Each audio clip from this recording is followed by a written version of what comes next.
రామంతపూర్లో ఓ వింత దొంగ ఉప్పల్ పోలీసులకు చిక్కాడు. నగలు, బైకులు, డబ్బులు ఎత్తుకెళ్లి దొంగను చూశాం కానీ ఇంటి గేటు బయట విడిచిన బూట్లను ఎత్తుకెళ్లాడు. ఈ వింత దొంగ రామంతపూర్ వాసవి నగర్లో మల్లేష్ రేణుక గత కొంతకాలం నుండి నివాసం ఉంటున్నారు. గత 2 నెలల నుండి సుమారుగా 100 ఇండ్ల వరకు పైగా దొంగతనం చేసి 1000 బూట్లను ఎత్తుకెళ్లారు. 4 రోజుల పాటు ఈ వింత దొంగపై నిఘా ఉంచి కాలనీవాసులు అతన్ని పట్టుకున్నారు.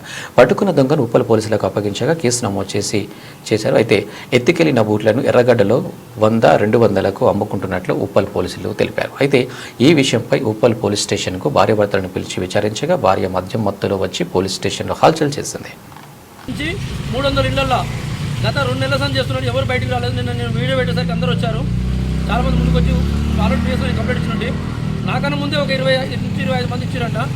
అయితే వాడు ఎడకేళ్ళకి నిన్న దొరికినందుకు అతన్ని అరెస్టు చేయించాము. అయితే వాడు ఇక్కడికి వెళ్ళి తీసుకెళ్ళి ఆ మెటీరియల్ మొత్తం ఎక్కడ అమ్మేస్తున్నాడు అంటే ఎర్రగడ్డలు అమ్మేస్తున్నాడు. ఎర్రగడ్డల లేబర్కి అమ్మేస్తున్నాడు, బీఆర్ఓలకు అమ్మేస్తున్నాడు 100 రూపాయలకు 200లకు.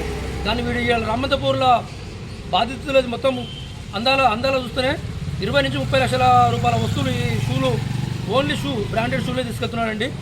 వాడు మళ్ళీ వచ్చినోడు మళ్ళీ వేరే ఏం ముట్టుకుంటాడు. ఓన్లీ వాడు ఒక షూలు, కొన్ని బట్టలు తీసుకొని వెళ్ళిపోతున్నాడు అంతేనండి. కాబట్టి మీరు అందరూ అప్రమత్తంగా ఉండి ఇప్పటికైనా మీరు సీసీ కెమెరాలు అందరూ ఏర్పాటు చేసుకోవాలని మనస్ఫూర్తిగా కోరుకుంటున్నాను. మీ శంకర్ యాదవ్.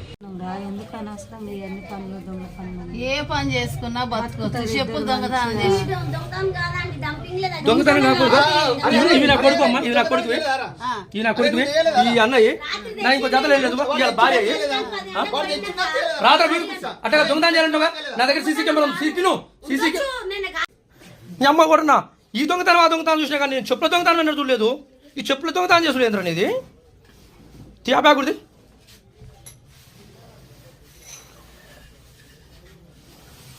నైట్ ఎక్కడ తెచ్చినా, నైట్ తెచ్చినా ఎక్కడ పెట్టినా పార్టీ చెప్పు. అందులో లేవు ఇంకా అందులో